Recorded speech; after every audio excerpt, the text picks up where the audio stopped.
This story I wrote at one sitting, from 10 o'clock at night to 6 in the morning.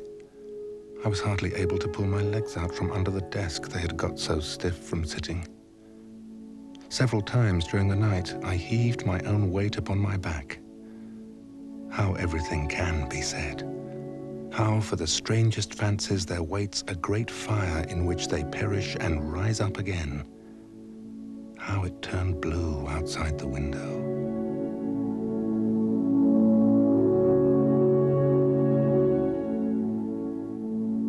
On the evening before Kay's 31st birthday, it was about 9 o'clock, the time when a hush falls on the streets.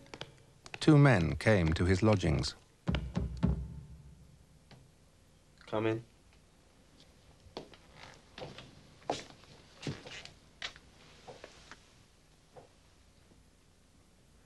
So you are appointed for me?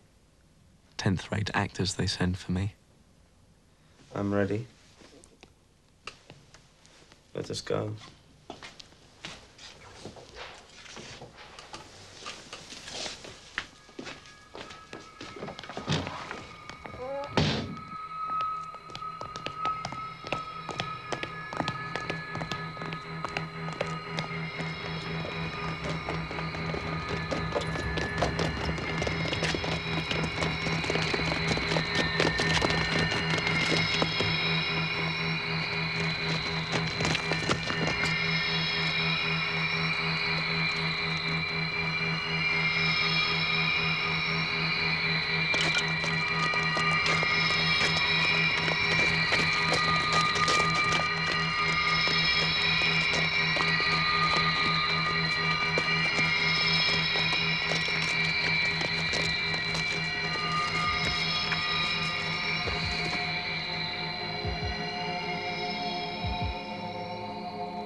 Kay now perceived clearly that he was supposed to seize the knife himself and plunge it into his own breast.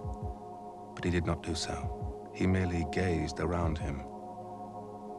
His glance fell on the top story of the house which adjoins the quarry.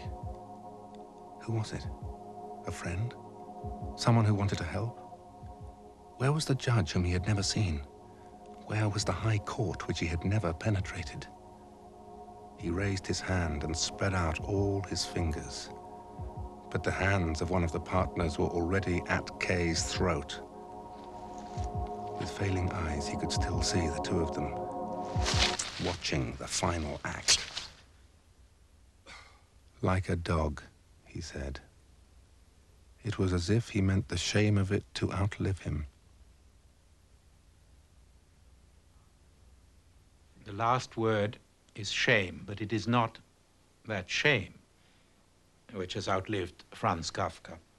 On the contrary, it has been the dark radiance of his work, and I'd like to go further than that, the almost impenetrable purity of the man's presence. He has made it just that little bit harder for every one of us to write, even to speak after him.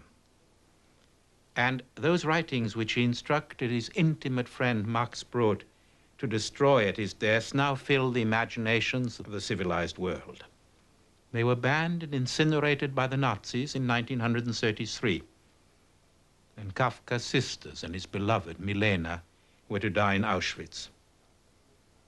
And Kafka's books, however, have survived and are now fully alive in every part of the globe. Oh yes, they're unavailable in Prague. There, Kafka is a kind of embarrassing specter. This wouldn't have surprised him one bit. In fact, it's what Kafka is about. It's fully inherent in his vision of man without justice, without a roof on this earth. In a very brief moment of self-confidence, God knows he didn't have many, Kafka said that once, I think it was on a hotel ledger or in his diary, he took his pen and wrote the letter K, K. And he said, perhaps this letter will belong to me. In fact, it does. For almost all of us today, K is Kafka. And I can think of no other figure in the history of literature or of thought who has made his own a letter of the alphabet.